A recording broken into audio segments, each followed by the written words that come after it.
Okay, like I said before, women tend to love who can make them comfortable. Okay, so a woman, for the most part, can meet a dude who's already established, and quite frankly, actually, truly fall in love with him because he can provide her with all sorts of security.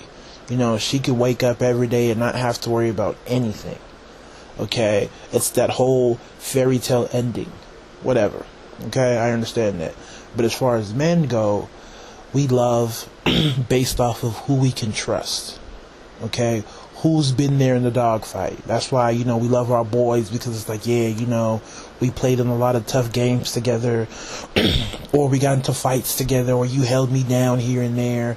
Like I said, every rapper has at least 2 songs about, the ride or die chick that was there when he was on the come up and he was running from the law, and, when he got robbed, this, that, and the third. Okay, and then he talks about how he's gonna move her out of the hood into, some suburbs with the dog and the Range Rover. Yeah, I'm gonna move your grandma into, every rapper has that video. Okay, that's how men are. A lot of the times, even when we look at older relationships, where we look at our parents in terms of what they did, or our grandparents, look at when they got together. Okay, was your grandpa already established when your grandma married him or when they got together? No. They have all these stories about how they struggled. My parents and all my uncles and aunts, all they do is have stories about how they were struggling together. So, the men were nowhere near established. So at the end of the day, the women got the security that they were looking for. Okay? And the men got what they want because they got a girl who was with him on the come up. So when all he had was his word and his integrity, she was like, yo, I'm going to mess with you. That's why, I question what's going on with women, because your perfect ideal relationship is based off of how well you can judge somebody's character. I don't know how far women can think, especially black women, think they can get without being able to judge good character. Quite frankly, a man can have money but still have bad character. Okay, it's something that you just have to understand, that you have to develop and pick up.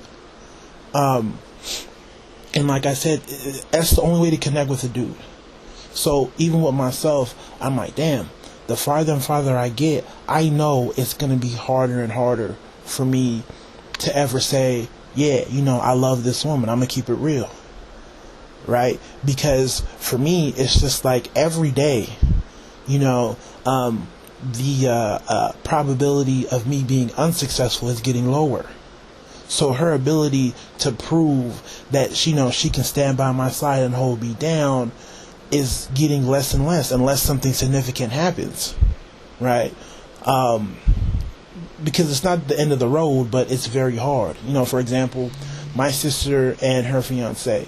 Her fiance was already established. Okay, my sister was pretty much still on the come up, but he went through an extremely tough time with family. Like, not even like a couple of months. It was about 2 years, and my sister was still on the come up, but she was there with him that whole time, when she could have easily said, "I need to do me," and rightly so.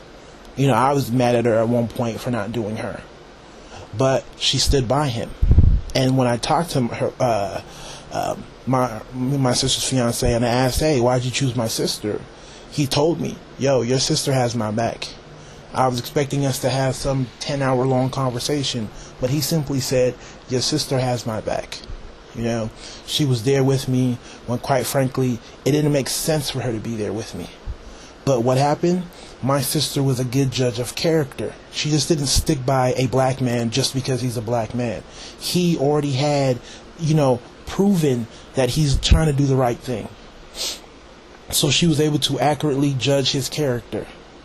Okay? So you have that, but for the most part, the only way most women can connect with that man that can provide them with what they want, the security, that whole, he loves me, I love her, is if she's there on the come up.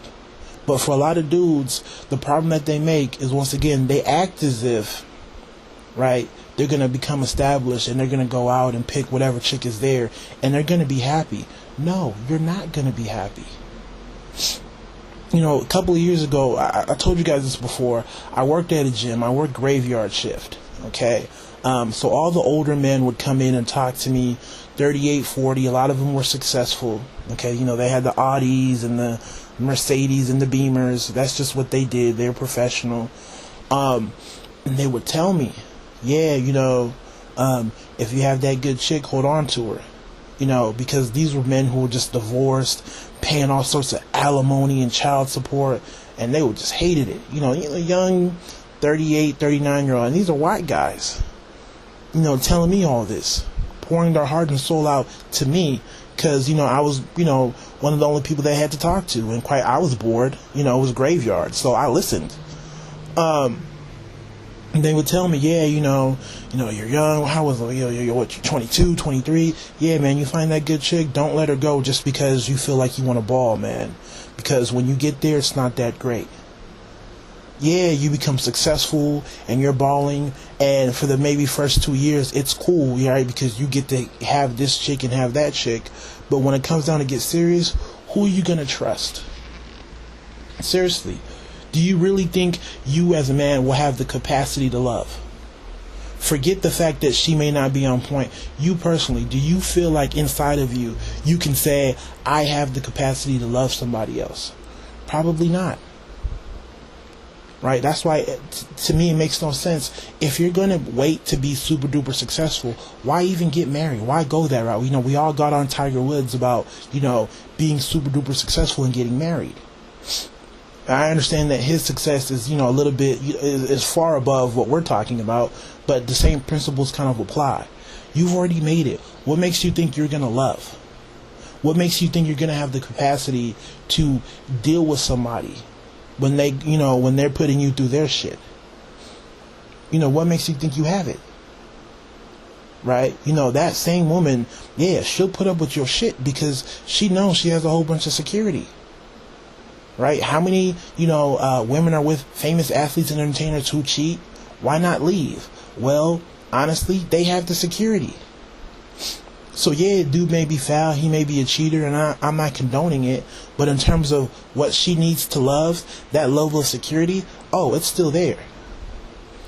So yeah, she's not happy, but guess what? She's still in that, 7-bedroom house. She's still driving that Range Rover. She's still going out on shopping sprees.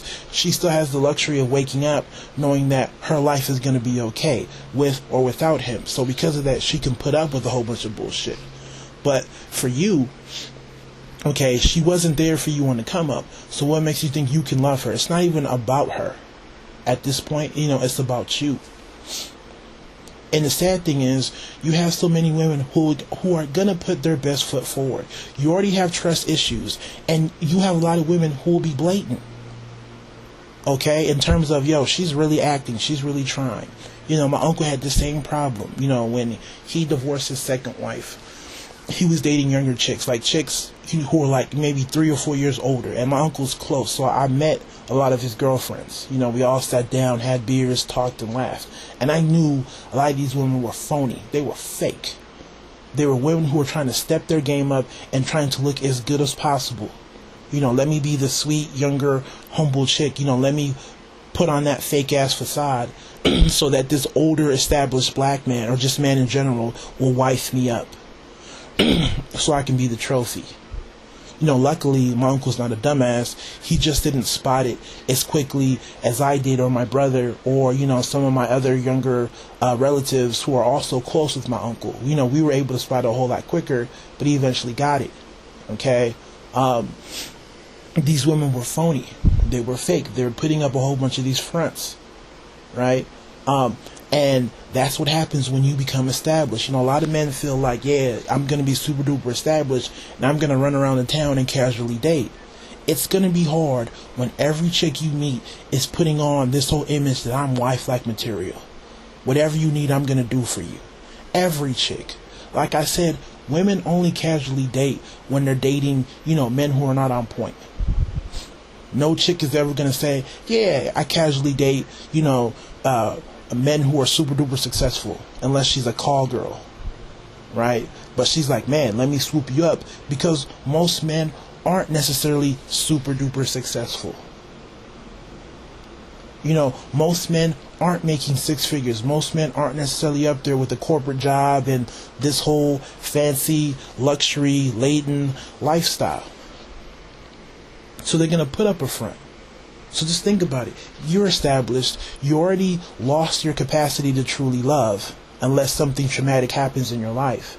And you have every woman who's trying to put on their best foot forward because they know you can provide all sorts of security. What makes you think you're going to be able to deal with that or handle that? Just go ahead. Go talk to, find a dude who's, 35, 40, who is established, got married, and who's divorced and just going through hell. And listen to what he has to say. Just listen to him. And he'll tell you, yeah, man, you find that chick when you're younger and hold on to her. Be with the chick who was supporting you when you didn't have nothing going on. You go find that chick. Most dudes will tell you that. So y'all take it easy. God bless.